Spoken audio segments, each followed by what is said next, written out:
So, last week we talked about WrestleMania 25 was happening on Sunday.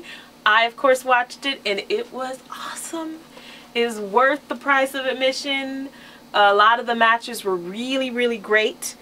You know, Tim and I filled out our brackets of who we thought was going to win the matches, and hilariously, we tied. No, we didn't. I thought we tied. No. Oh, that's right. I'm sorry. I was thinking of something else. We didn't tie. I beat you by one match.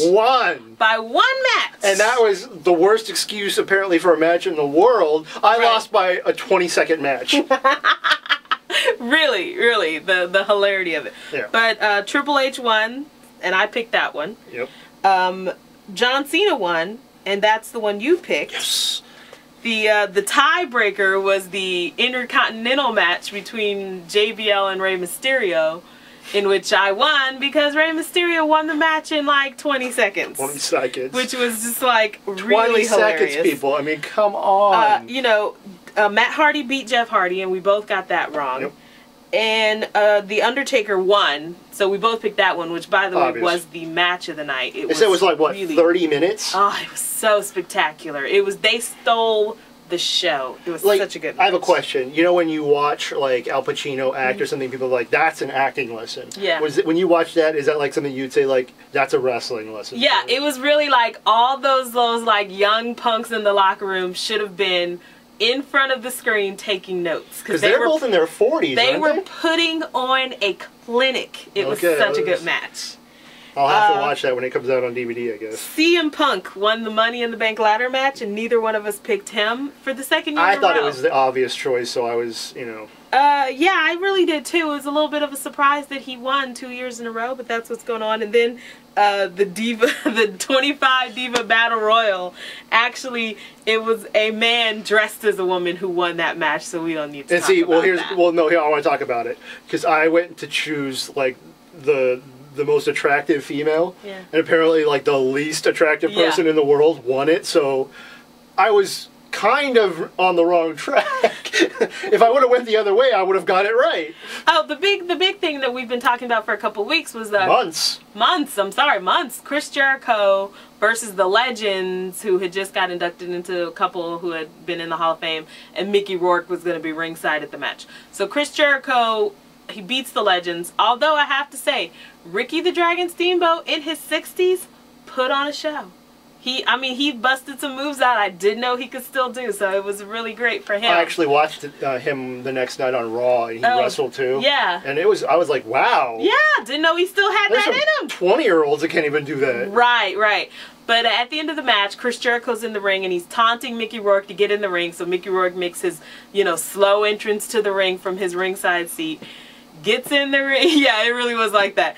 Gets in the ring with Chris Jericho and starts, facing off like he's gonna box him, and puts Chris Jericho down with a left hook. And so Mickey Rourke, like, knocks down Chris Jericho. But wasn't it the worst left hook in the world? It was awful. He pretty much, like, missed the majority of Chris Jericho's face, and Chris Jericho just took the fall and sold it.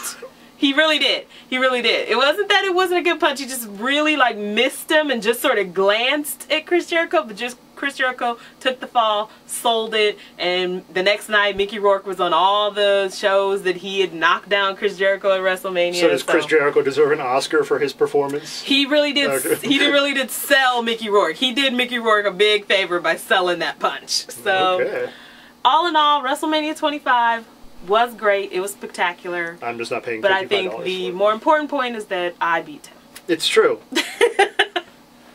I lost in the March Madness thing because I just didn't pick anyone.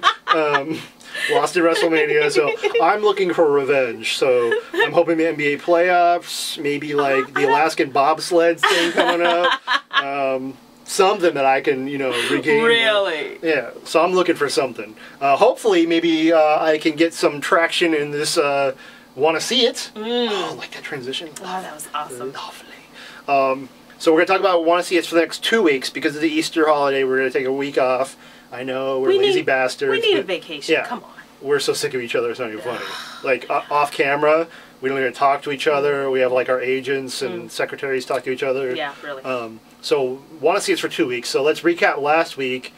We had Adventureland and Fast and the Furious. Fast and Furious. I think we expected it to make money, but I don't think anybody expected it to have a $71 million opening. Like, well, when I was leaving surprise. last Friday, the last thing I said to you was, oh, I think it's going to make about $45 million. Right. And $71 million, I was like, wow. That was a big surprise to everybody, but I think we're going to see it have a huge drop-off. I think it has a shot still at being #1, though. I think it has a shot because this week we have Dragon Ball, Observe and Report, and Hannah Montana. And I think like those 4 movies have different audiences. Right. So I think they could sort of cancel each other out. I think out of those 4, though, the one that has it's between sort of Hannah Montana and Fast and Furious for the #1 spot. Yeah. I mean, excuse me. I mean, Observe and Report, you know, it could get a lot of people go see it. It's a Seth Rogen comedy, although I'm hearing it's really, really dark, and they're not selling it that way, so... Yeah, I think it'll make about 15. I think Dragon Ball will make less than 10. Hannah might make in the 20s, and Fast and the Furious, even if it makes... you know, a 50% drop-off, that's still like $35 million. Right, so, exactly, so... But the week after that, which will happen in the spring break, is Crank 2, or Crank High Voltage, 17 again, and State of Play, which is the Russell Crowe movie. 17 again. Didn't I see that before and it was big? Or perhaps 13 going on 30? Or perhaps like Father Like Son, vice versa, 18 again. Any number of those movies where the kid becomes, the grown-up becomes a kid. And it's an extremely tired plot point that people keep using over and over again. And I don't think they would have used it. It was just a vehicle for Zac Efron. Yeah, because Matthew Perry's in it and they're sort of underplaying him. He plays the grown-up version of the Zac Efron character. Yeah, you wouldn't even know he's in it. So. Right. So out of all of these movies, what do you think is going to be the most successful one over the next 2 weeks? Not counting what Fast and Furious has already made. Right. I think it's going to be maybe...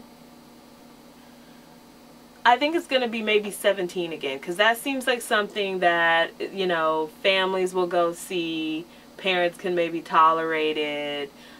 You know, Crank 2, movies like Crank 2...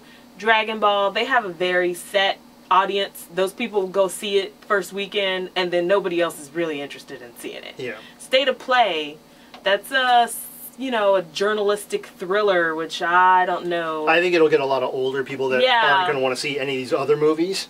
Like, especially like senior citizens. But generally, those are the people who also say, oh, I can wait for it to come out on DVD. Yeah.